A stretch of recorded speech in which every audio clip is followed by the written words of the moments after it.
Hello everyone, so my name is Marie. I'm a business development analyst here at Synology, and the focus of this webinar will be, as the title states, forget Google Photos storage fee with your Synology Photos. So we'll get right straight into it. So the agenda will be first to identify why cloud solutions are needed and what alternatives there are. We will then dive deeper to see what the difference between Google Photos and Synology Photos are and what makes them stand out from each other. Then I will recommend NAS models that would be perfect. And I will lastly demonstrate how you can easily move from your Google Photos to Synology Photos. And then we will do a quick recap and really outline why you should leave behind Google Photos. So new photos, whether that's Samsung, Google, Apple, have large sensors and up to 50 megapixel of resolution on their main cameras. This means that they take up bigger storage and are going to consume your phone storage faster. So offloading them from your phone to a different platform is the best option. And I'm not sure if all of us here on this webinar are Apple users, but I think it's important for us to point out that models from 12 Pro, or even if you don't have the latest one, take pictures. iPhone takes pictures in RAW. So with 12 megapixel resolution, take about 25 megabytes per picture, and the 48 megapixel is about 75 megabytes, which tend to be 10 to 17 times larger than your average JPEG pictures. And then with iPhones also take pictures in live, and the still photo part of a typical live photos are about 5 megabytes, and the film file are about 8 megabytes, totaling to 13 megabytes for a complete live photo. So if you take 1,000 live photos at 13 megabytes each, that's 13 megabytes or 13 gigabytes of space.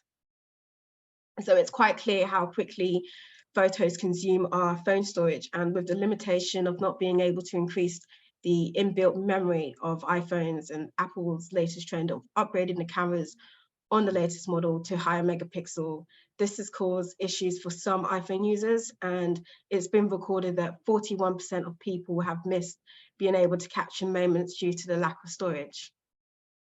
And I found an interesting fact that 1.8 trillion photos are taken worldwide every year, which equates to 5 billion per day. And the average user has around 2,100 photos on their smartphone. So 92% of pictures taken on mobile phones on iPhone are approximately 2,400 photos, and Android, it's around 1,900. So I think it's also important to state that cameras users also suffer as much as we do in terms of storage, and they've always had that higher, larger megapixels, and that also quickly fills up their SD cards quite quickly, which leads to the solution, which are the different types of platform that we've been, which have been established to store our photos. So most people use Google Photos, Flickr, Dropbox, iCloud, along with other sites as a photo storage solution, all of which work well as you can access photos across multiple platforms, sort, organize, and share. However, the biggest thing these solutions lack is 100% protection and privacy. So this leads to this section where we will now discuss the two types of platform, which is Google Photos and Synology Photos, and I will discuss the cost and privacy. So Google Photos is the photo sharing application, which, if some of you don't know, you can share your photos and you can store your photos on there. It was developed by Google back in 2015, and the app was made to be able to take pictures, share your albums and create albums on there. You then have Synology Photos, which again, pretty much like Google Photos, is a versatile management tool that allows you to back up your pictures, group them, organize them, again, share them, whilst maintaining the safety and security of your pictures. And one of the benefits about both of these platforms is the fact that professionals can use it, beginner creative, single users and family users can use it. However, back to Google Photos, I'm sure you're aware, if you're using it, It was free and it had free unlimited storage, but since the 1st of June 2021, that changed and it's now a paid subscription and only up to 15 gigabytes is free. So anyone who surpasses 15 gigabytes has to pick a paid plan. So here I have 3 types of users and we will discuss what plan tends to be the best for each user. So most of us here who may have an iPhone or has 128 gigabytes on their phone, if you have Pro, depending on how you utilize it, you can hold up to 1,939 photos to 106,000 photos. Of course, this is including apps, and again, like I said, it's an estimate on how you use your pictures and how you take your pictures, and if you take them in live or raw. So as mentioned before, an average person has around 2,400 pictures on their phone. This means they may have had some form of clouds backup if their phone exceeds the phone storage minimum capacity at 1,939, which means you would be better off getting 100 gigabytes or 200 gigabytes for in Google Photos, which comes at a reasonable price of £1.59 a month. And you then have our second user, which is a family users, and about 83% of families report to be using some form of cloud backup. And the survey showed that parents of children under the age of 18 have the average family photo storage ranging up to 3,000 photos a month. So this is photos and videos, per year.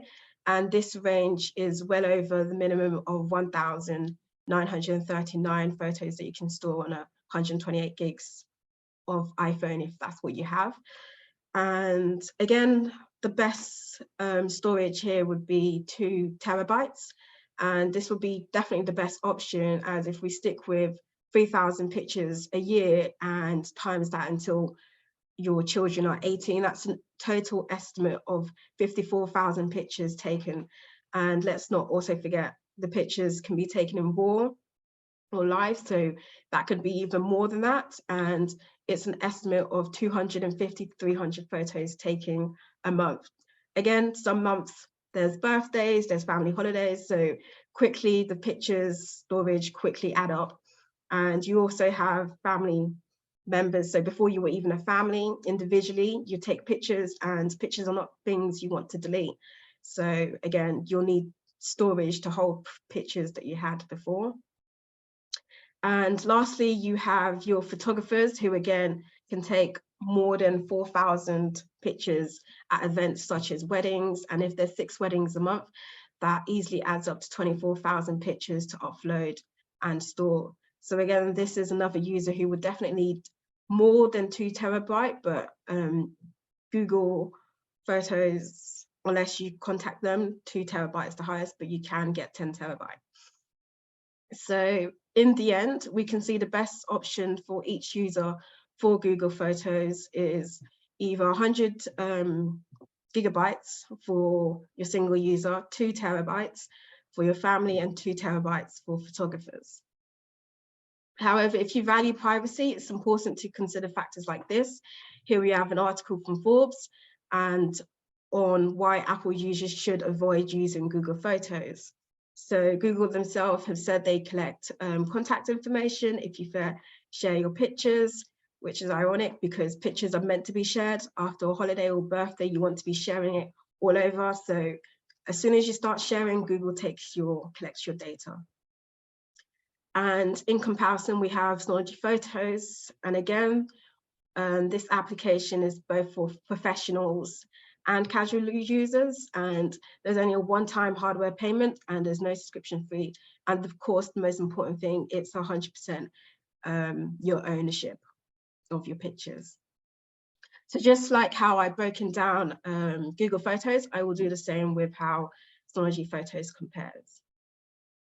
So here we have one unit, which is a DS223.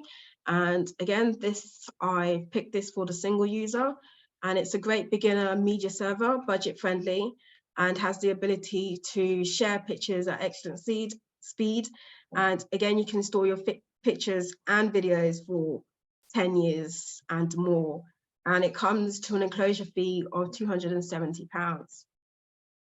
So only people who really take photos and videos are better off using Google Photos, looking at costs. But when you value privacy, a Synology NAS is still the better option over Google Photos. And this is, like I said, I would recommend a DS223, and which is an entry level, and no one tends to delete pictures. So eventually you will start off with 100 to 200 gigabytes, but there will be a point where you will need that extra storage. And while the initial cost is low for the 2 terabyte, after around 5 years, we can see the costs for Google Photos surpasses Synology, getting a Synology unit with hard drive. You then have the DS923, which again, I would recommend for family users. It's quick response time and great in photo indexing to classify your memories. You can do it by child name or child events.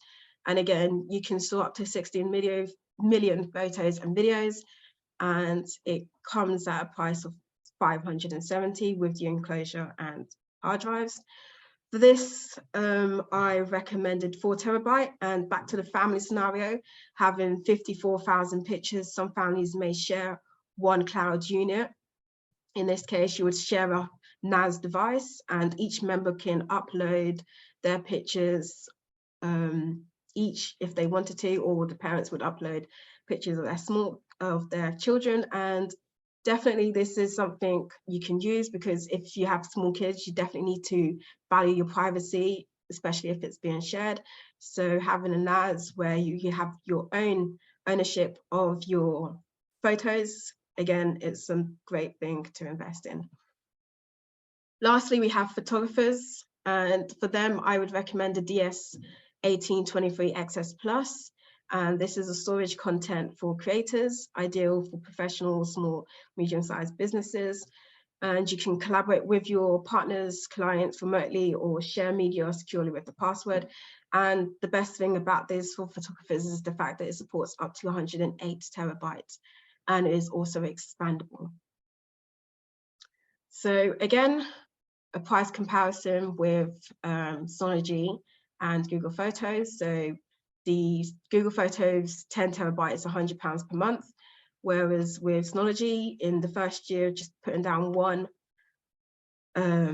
one-time payment, it would come to £1,408, whereas after 5 years, you're still better off getting a Synology NAS. So be in control of your personal photos. As I've mentioned a few times, you have your own private cloud with this. So it's 100% your ownership of your pictures, and you can share as much as you want. So here we have a quick demonstration of the Synology Photo interface and how it works.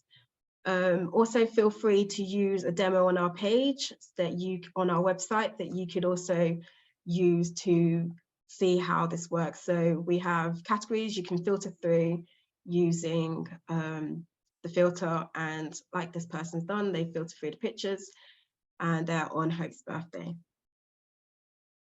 So here we have a case study from photographer Martin Coswig, who transferred from Google Photos onto Synology Photos. As this meant for him that each customer of his had their own folder which they would have access to. And in this case, as a photographer, but you can do the same with every family member. So having a NAS also meant that there were enough storage space to store all customer projects, so you didn't have to delete projects due to limited space. In addition, it saved them huge amounts of time, and images and projects were stored directly on the NAS, so you didn't have to transfer on a data server or an external server first. So by the law, it's required that photographers back up their data, and that in the worst case scenario, they can restore it for their customers. So this was the solution Martin had to set up a NAS. And as you can see, I will go here. So as you can see, a folder for Time Machine on his MacBook backup has been created on the Synology NAS. So when the laptop is connected to a home network, the data is backed up automatically. So this is not just for him, for even myself, when I get home or as soon as I'm connected to a network, my pictures will automatically back up onto my NAS and just be stored there. So it offloads from my phone to the NAS automatically. And what Martin also done was migrate from Lightroom library to DeskStation, which makes him gain additional storage space in his MacBook, making it easy to back up. It provides not only security, but more space, but also the flexibility and significant cost savings. So I'm sure you've seen just a sneak peek of how cost-effective and NAS from Synology is and how beneficial Synology Photos can be for beginners and creative single users, family users, but also photographers. And as this application has all the tools to effectively manage your photo collection. So please feel free to try the demo on our website. And although I've not been able to explore in this webinar other things that you could use your NAS for, please view videos on our YouTube channel. And we have videos on how you can also utilize your hub, your NAS as a media hub, PC and MacBook backup and ultimate media streamer, and you can also share across your files at any time, anywhere. So you can not only use it as photo storage, but you can also utilize a lot of other things. So again, all for that one-time cost. So this next part, I will show you how you would go about moving your photos from Google Photos to your NAS. So the first thing you will need to do is go onto Google Takeout. So this is the way you would export anything from Google that you want to export. But since we want to export Google Photos, would go onto Google Takeout and look for Google Photos. So here we have it, and I'm just going to make sure the albums I choose to export are there. So they are, they've been selected, and I'm going to click next step. And I want them to Google to send me an email link of the export, but there are other options. You can export from other ways. And then I'm going to create the export. And I'm then going to go into Gmail, and they're going to send me an export link that I will click on. And once you click on the link, this is what it would look like. So it will take you to this page, and you can download your pictures, basically the album. And once the albums have been downloaded, I will soon open it up.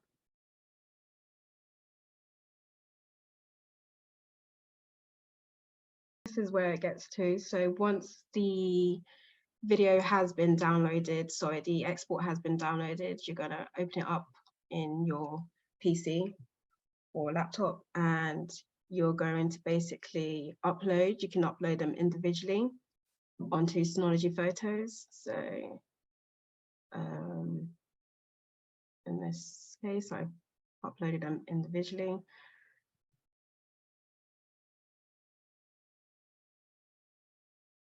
And this is the other file that I exported. This time I selected everything just because it was quicker.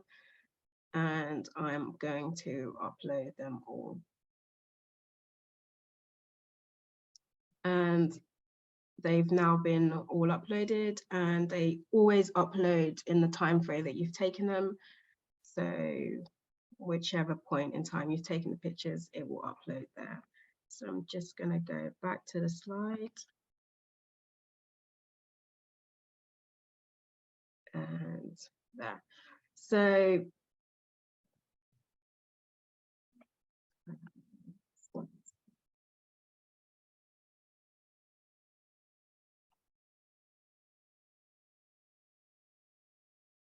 yeah, okay, so we're back. So before we end this webinar, I'd like to at least remind you again, so the cost benefits of Synology Photos. And so it's the private cloud that you have, which is the most important thing, and the fact that it's cost efficient. So after a few years and you're always taking pictures, you always want to take more pictures and videos, there's always some new event that you want to remember on. So again, pictures will always grow and you always need storage to upload them somewhere else. And the fact that it's a one-time payment with no extra cost and your storage can be expandable is the reason why you should definitely invest in a Synology NAS. So what did we go over? We went over cloud solutions and why they're needed. We went over the differences between Google Photos and Synology Photos, model